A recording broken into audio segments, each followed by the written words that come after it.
જામનગરમાં સ્થાનિક સ્વરાજની ચૂંટણીનો મતદાન પૂર્ણ થતા મતદારોએ આપેલ જનાદેશ ઈવીએમમાં સીલ થયો।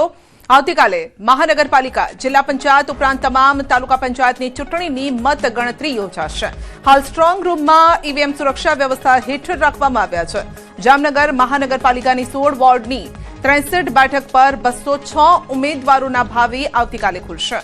શહેરના પછવાડ એજ્યુકેશન ટ્રસ્ટ હેઠળના હરિયા કોલેજ ખાતે મતગણતરી થશે અને જ્યાં સ્ટ્રોંગ રૂમમાં ચુસ્ત બંદોબસ્ત વચ્ચે ઈવીએમને સુરક્ષિત રાખવામાં આવ્યા છે।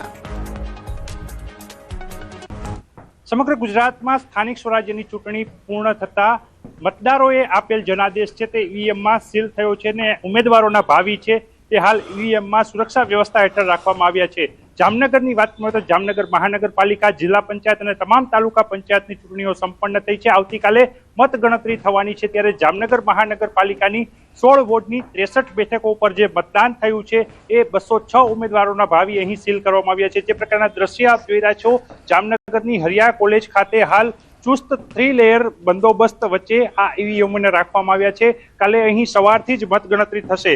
2.5 લાખથી વધુ મતદારોએ જે પોતાનો જનાદેશ આપ્યો છે એ જનાદેશ ઈવીએમમાં અહીં કેદ કરવામાં આવ્યો છે। હાલ સુરક્ષા વ્યવસ્થા હેઠળ ઈવીએમઓ છે તે રાખવામાં આવ્યા છે। અહીં 3 લેયર સુરક્ષા છે તે પણ જોવા મળી રહી છે। ખાસ કરીને જે મતદારોએ જે મતદાન કર્યું છે એ મતદાનના ઈવીએમ છે તે એસઆરપી જવાનોની સુરક્ષા નિગરાની હેઠળ છે, તો બારે પણ પોલીસનો ચુસ્ત બંદોબસ્ત છે। રાઉન્ડ ધ ક્લોક 150 થી વધુ જે સુરક્ષા કર્મીઓ છે તે હાલ અહીં તૈનાત કરાયા છે અને આવતીકાલે સવારે ચુસ્ત બંદોબસ્ત વચ્ચે શાંતિપ્રિય વાતાવરણમાં મતગણતરી છે તે યોજાય માટે તંત્રએ પણ તમામ તૈયારીઓ પૂર્ણ કરી છે।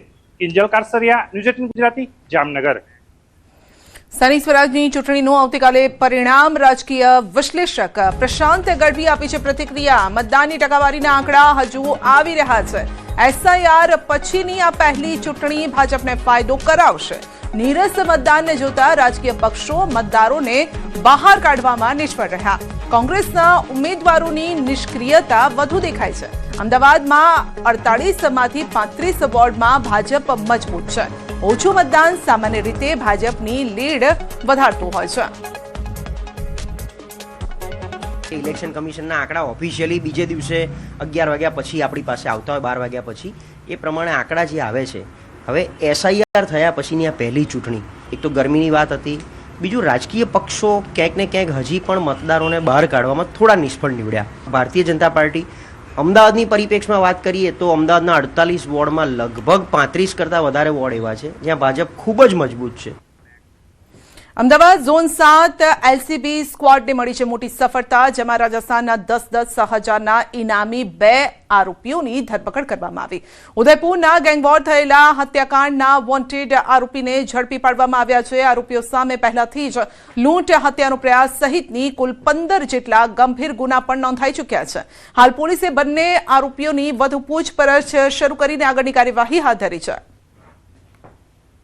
એલસીબી ઝોન 7 ને બાતમી મળી હતી કે ઉદયપુર શહેરમાં ગેંગ વોરમાં થયેલા મૃત્યુમાં 2 આરોપી, એના જો 2 મુખ્ય આરોપી છે એ સરખેજ વિસ્તારમાં